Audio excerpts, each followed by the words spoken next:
What's good? And we live on location, a little vacation, whatever you want to call it. But decided to give y'all a little something while we was out and about. But welcome to another episode of What? Let's talk about it with the red months. Yeah, man. You know, I'm your guy, DJ, Mr. Toomey Reason himself. And I'm with my lovely wife, my boo thing, my everything. Renee. Yeah, man. You see us, you know, we little matching vibe, little matchy shirts, you know, we cute like that. But anyway, glad to have you guys back. I think this time me and the wife was just talking and been a lot of things going on. So we figured a good conversation about communication and how we've managed to stay solid within our communication and some of the things that we've learned over the years on like what's important.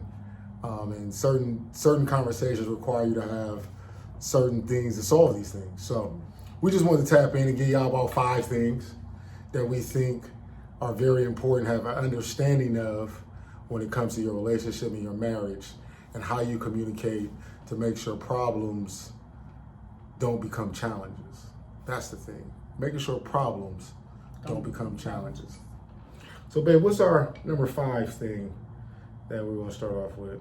So our first one we're going to start off with is conflict escalation instead of resolution. So what tends to happen is when like we get into an argument or we get into a disagreement, the conflict tends to escalate because people are pointing fingers. I feel like when our marriage, we've had those kind of moments where conflicts have escalated because neither one of us really took in or tried to take responsibility. It would just be like a battle. So how do you feel that, what's some of the best ways that you think or some of the things that you think can have more de-escalation instead of an escalated situation? I think first is to listen without trying to formulate what you're gonna say back. Mm-hmm. I think we have to work on that, just listening and really hearing the person first. Mm-hmm. You know, really listening and hearing the person. So that would be the first step of just listening, hearing. And, you know, sometimes as women, we get emotional quickly, or we feel like our feelings get hurt quickly. So I think, you know, being aware of our emotions during the conversation so we can not, you know, just interrupt or just be ready to just go to 0 to 100 because we're so butthurt about whatever the situation is. So I think firstly, it would just be listening and really listening, you know, and really trying to listen to understand instead of listening to respond. Yeah, and the other thing is are you coming with more problems, or are you bringing solutions to the table? Right, that's the thing. I think it's very important for things to de-escalate is having solutions. And when you're bringing solutions to the table and the other person is not, then I can see where your anger can elevate. Yeah. But in those moments, you just kind of just stop talking. That's what I've learned. Not necessarily just with anybody. If a person, you're offering a solution, they keep rambling on about the problem, and you give the solutions, at some point you just gotta stop talking and allow them to kind of sort it out, and then you follow back up with it. So you know, I feel like with us is understanding and knowing your partner, knowing their triggers. Try not to say things that's going to trigger them. Yeah, that's important too. Yeah, if you're in a marriage, don't play about the word divorce. Yeah, don't be just throwing divorce in that person's face. If you in a relationship and you got kids, don't be threatening to take the kids, or you know, like don't do those kind of things, because all that's going to do is escalate. Mm-hmm. And you may be extremely hurt by whatever's going on, but avoid some of those triggers. Don't call a man a B word, and don't call her that either. You feel me? Like, don't get into name calling because those things are triggers. Mm-hmm. So we really highly suggest to just be mad because you're entitled to those emotions, but don't go crazy because sometimes you put yourself in situations you can't walk back from. So what DJ said basically, and I really agree with that too, babe, of just when we're having these conversations, we present whatever problem we're having So we'll present the problem. So now it's time for us to come with a solution. So normally when you are in conflict with your partner, like we just mentioned, you want to just go back and forth or say what you're not doing right, what you're not doing right, what I'm doing right, but you're not doing this.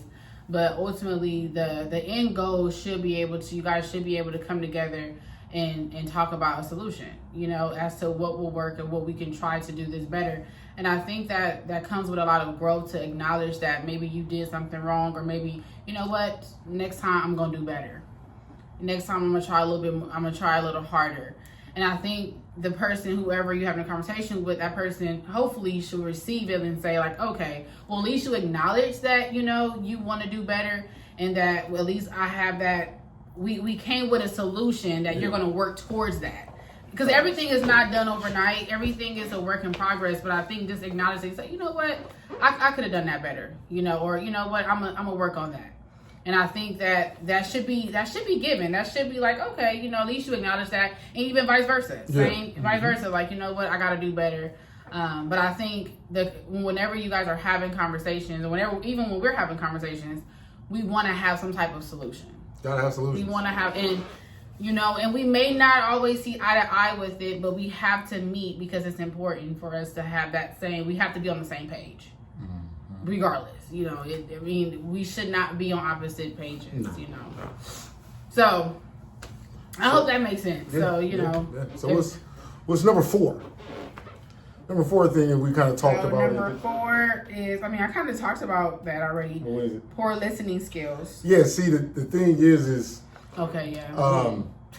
You gotta, poor listening skills does not mean that that somebody can say you're not listening. Poor listening skills is like you're picking what you want to hear.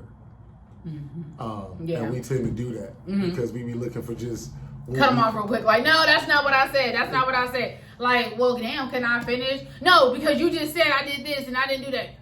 Damn, you didn't even let me finish my thought. And then we go to conclusions, and then we make the shit I just interrupted. That was just an example. Yeah, it was just an example. That was an example. I was all prepared. But that's what happened. You feel me? Like you have to listen to want to learn. That's what it really comes down to. You have to listen to want to learn. And if you're not listening to learn, then you're having poor listening skills. Because that's what listening does. Listening allows for teaching. That's true. And listening allows for empathy and feelings. Yeah. So if you're not listening, you're showing your unwillingness to be taught. And you're also showing your unwillingness to understand someone's feelings. And that's not good. So you got to be an active listener. And you have to really listen to that person and really process what that person is saying before trying to divvy up a response. Because if you already got a response already curated before I speak, how did you even hear anything that I said? You was already ready to go. You feel me? And Grenade suffered from that. Yes, I can agree, and she's a lot better. Yeah, I could say that that's something I struggle with a lot. Like, really, I wanted to just, because I'm feeling all these things, so I'm like, no, like, I'm cutting him off, and DJ tell me, like, can I finish? You know, and I'm just like, no, because that's, you know, it's whatever he's saying, I don't agree with. But it's like, let him finish his thought, you know, because after he finishes his thought, I will understand the entire thing he's saying versus just picking and choosing. So I struggled with that. I really did, but I am doing much better. I said that. You know, so. I said that. You are doing a lot better. Yeah. You're doing a lot better, and that's good. I mean, again, like, we're not perfect by no stretch of imagination. But, you know, we really believe in making sure we have conflict resolution. Yeah. Just the other night, we were just talking about challenges we've had in our marriage, in relationship, and it ain't too many, because we really focus on making sure our problems don't become challenges, and that's what usually happens. Your problem curates for so long and does things for so long. Now it's a challenge for y'all to have to overcome. So that's why you gotta have good active listening skills, because when you're actively listening, I guarantee you can come to resolutions a lot faster. Yep. And in active listening, you'll realize sometimes that every battle is not worth fighting. That's what happens. Now that's good. Yeah. Because everything, this is what my pastor told me, my spiritual mom, everything does not need a response. It don't. And I'm like, what? Everything does. Like, what are you talking about? Everything does not need a response. And I had to tell myself that. Like, if DJ say something to me, and I'm just like, what? Like, he being snarky or whatever, and he's saying stuff that, you know, and not nothing crazy, but he'll probably say a comment, and I just ignore it. Like, okay. Because if I say something back, it's just like, he's not conversation, so it's not like we going, but I just feel like I don't even need to respond to that. Mm-hmm. You know, so everything don't need a response. Everything does not need an action. You don't have to a reaction. You know. Yeah, in your marriage, Newton's law doesn't always apply. Yeah. And for every action, there's a reaction. It don't have to always apply in your relationship because you don't have to react to everything. Certain things you just gotta let it go. Let it go. I'm not doing that today. Yeah, you do for your own peace of sanity. Sometimes it's for you, not even for the other person. Just gotta let them have that. Sometimes, like, okay, you got it. Yep. And move on. It's not a loss. It's just not. It's just I've moved on. It's not. And it's also, with me, I find that it's peaceful that way. Mm-hmm. You know, I'm like, I can say something, but I find it within myself like this. I feel at peace not saying nothing. You know, sometimes you just gotta say something. It's like, I actually feel at peace. I don't feel like stirred up or like I'm just like, I let it go. And I feel at peace that I don't even let that even breathe. I don't let his comments fester. I don't let it even get to me. I don't even like, all right, in my head, okay. So what's number 3? What's number 3? Number 3, let's see. Avoidance of vulnerability. Yeah, I mean this is the big one. This is. Because as men, we really struggle with being vulnerable. We really struggle with breaking down that wall and allowing your partner to kind of see like you do have another side. We have to feel that we got to carry all the emotions on our chest and carry everything on our shoulders, and we just got to walk around angry and just be like, this life, get through it. But it's not healthy. Mm-hmm. It's not healthy in a relationship. And so then as a man, when you do break down that wall and you do go seek that comfort and you are being vulnerable and your partner do not like match your vulnerability, that stuff hurts. Mm-hmm. It's like, I don't even know how to do this. Mm-hmm. And you just being all like, you being angry and just, and I'm literally pouring it out. And you just gonna be dismissive to this, or just one of those situations where I really feel some kind of way about what you did or doing, and I come to you and you just like, are you mad about that? Like, I didn't have to say nothing, but I did. And so, you know, I think we never really had too many of those moments. I'll ask you a question. So, like, how did you feel comfortable to like be vulnerable with me? Because I don't think you were, from me, I don't think you were vulnerable or open emotionally in the beginning. Mm-hmm. So like, how did you find that space to be able to be vulnerable, to be able to share your feelings and be emotional at times? Because I mean, or not even be emotional, but show emotion. Yeah. Because I knew this was something for real. Yeah. And by it being something for real, like, I couldn't sit there and just eat my emotions that I normally would have when I feel for you or I care for you the way I did or do. And so because of that, it was like, well, I have to start allowing her to see more of me. Mm-hmm. You know, like, I got emotions too. Mm-hmm. I can hide them, but I got emotions too. And so, you know, I just felt like you deserve that. You deserve to be able to get, I couldn't marry you without you getting all of me. Yeah. And, you know, I had to be able to be vulnerable so you can understand my true feelings about something. So you know that when I'm passionate about this, I'm really passionate about that. Like, you know, so that's kind of why I was able to be vulnerable with you. Why did you think you was able to be vulnerable with me? I would say, I think because I'm already a person who cry in a heartbeat. So I'm already a person who cries, show emotions. My heart is just like, I don't know. I cry whenever if I see somebody else cry, I'm gonna cry. Like, because they cry, or I just feel sorry, because I was like, don't cry. So I think I'm already that person, just of having emotions. So I mean, I just tell you, not so to answer your question. I just think that's who I am. Yeah. But I think too, like being that you were just so gentle with me. Like you wasn't like, even though like I feel like in the beginning like you wasn't just like you didn't show a lot of emotion, but I feel like I still felt safe with you in a sense. Like I don't know, I just felt like I could tell you stuff, like you wasn't just doing too much, or just some when you date men and how they kind of treat you sometimes, or they kind of just like little what is it, nonchalant. Like you wasn't like that. So I felt like I could be myself. I could tell you how I feel and things like that, because you allow that space, if that makes sense. That makes a lot of sense. You allow me to be able to be emotional, to share things with you. Yeah, and I mean, I feel, like I said, I echo those same sentiments, because I feel like you allowed that space. You allowed that space of vulnerability. Yeah, that's the word, of vulnerability. Yeah. And you allowed for that. And the thing is, I think one of the best things about us, we don't attack our vulnerabilities. Yeah. I think that's one of the things that we have avoided. I can't recall us ever doing it. What do you mean attack? Like when we're sad about something or emotional about something, it's like we don't bring that up the next time around. So like if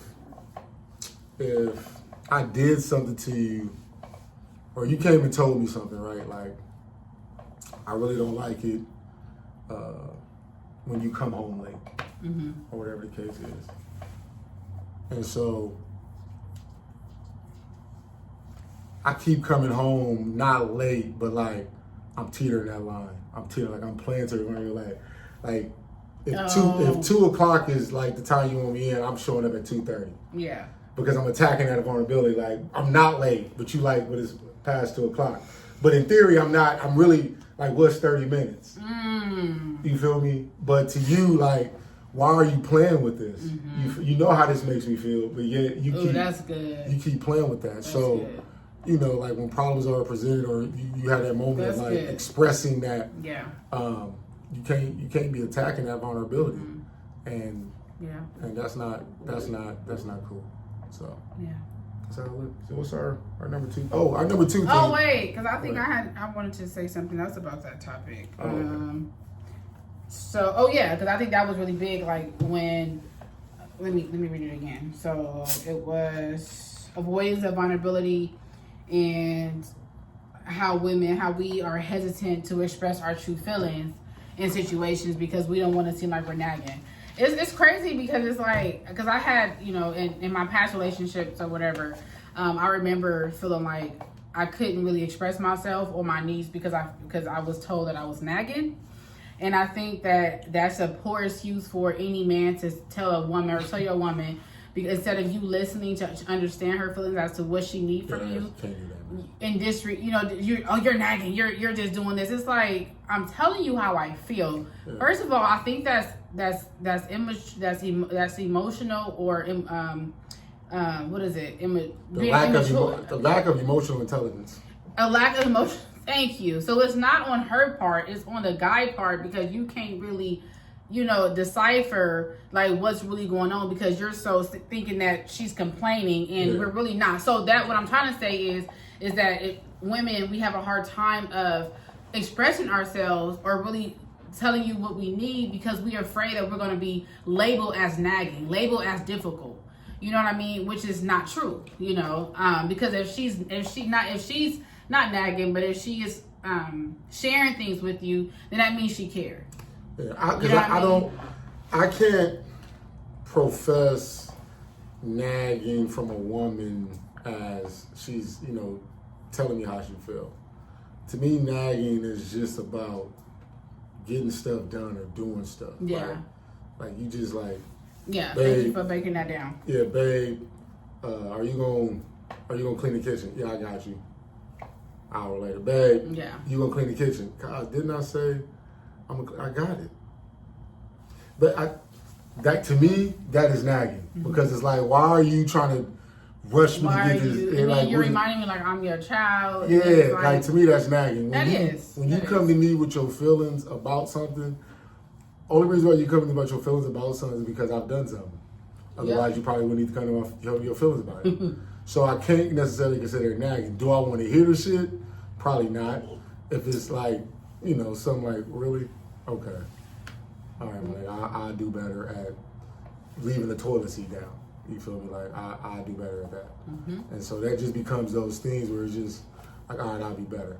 And so that's what I'm saying. We got to separate, as men, we got to separate nagging from listening.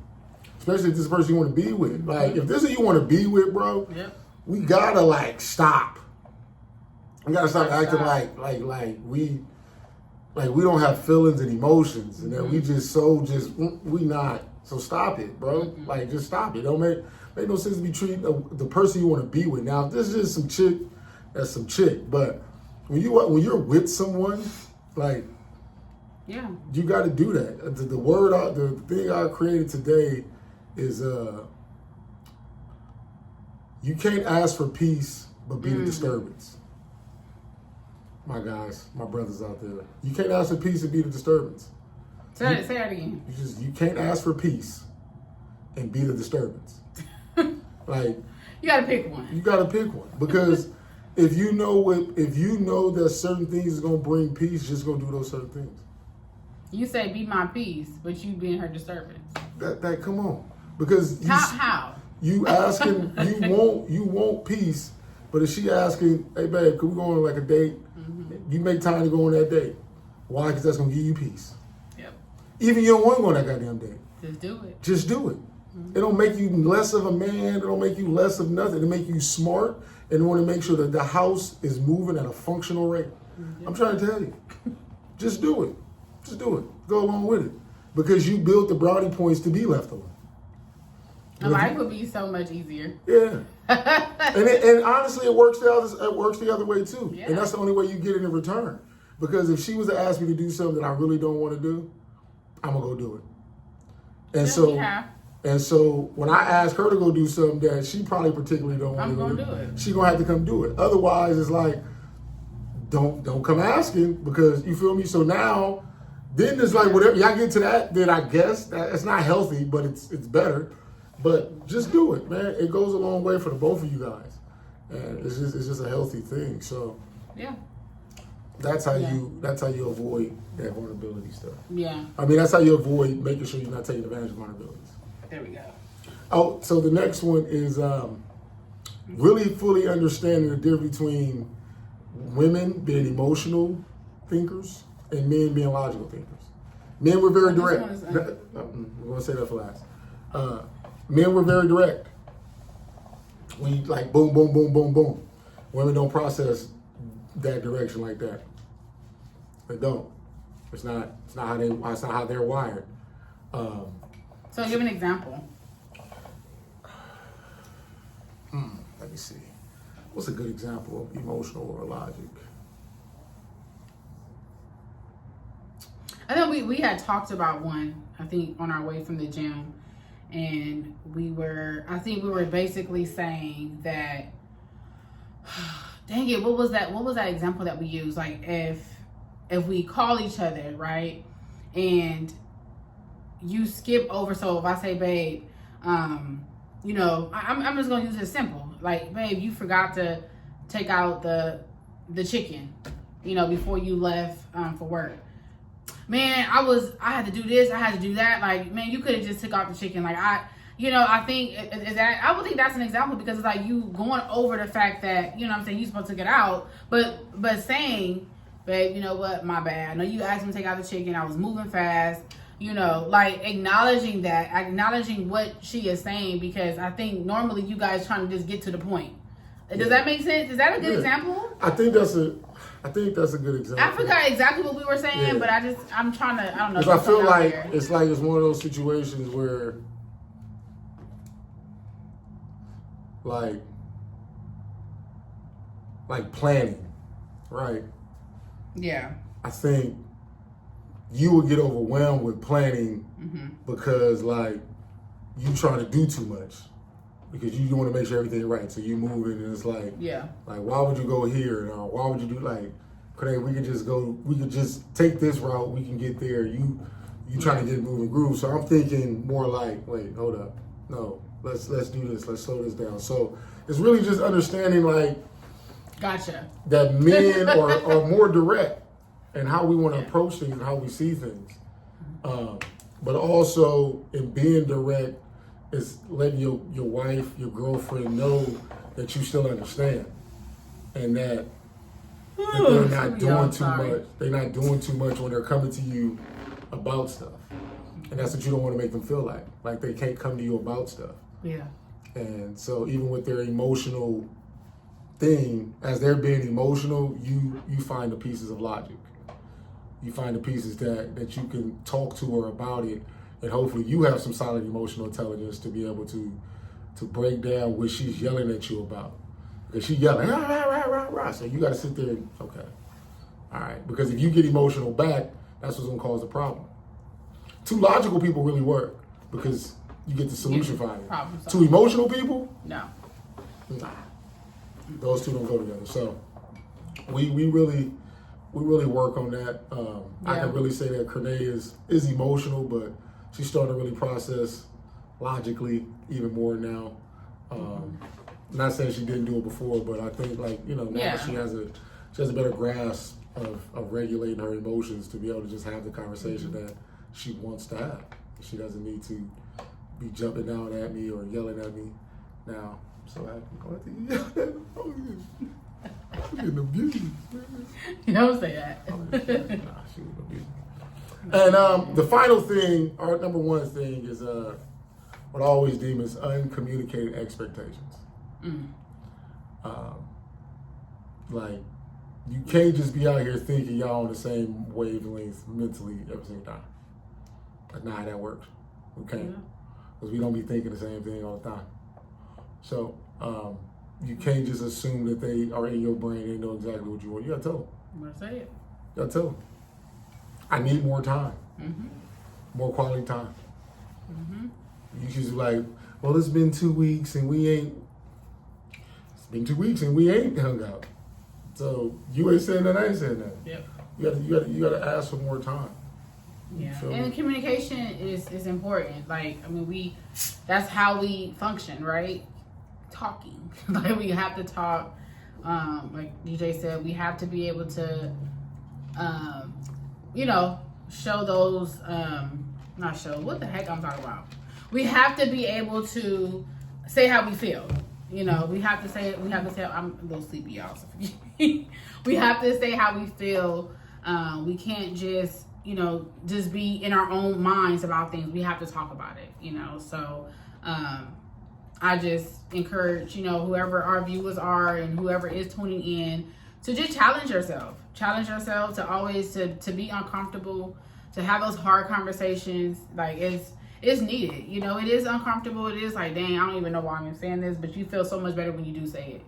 So, can't nobody read your mind. You have to talk about it. So I think that's how our relationship is, so strong and so better at that, is because I feel like DJ, for me, I think that you kind of hold back a little bit in the beginning, like, what you mean like your emotions at times, or uncommunicated expectations. I think you kind of did that too, and me too. I did it too. We both did it, So I think we just have to have those hard conversations. It's needed. And sometimes it don't gotta be hard, but it's just what you need, you have to express that. And the person have to receive that and work towards it too. Like, you can't just be talking and then nothing happens. Fall on deaf ears. Yeah, it definitely can't fall on deaf ears. You can't let it fall on deaf ears. And you can't improve and then go backwards. Yeah. That's terrible. That's a terrible thing, because what happened to where you want to go backwards? And if you ain't communicating why you mad or why you feel like you need to revert back to old habits, then that's where we back into uncommunicated expectations. Because you mad about something. So you got to go tell your partner what you're mad about. You got to go tell your partner what you see that needs to get fixed.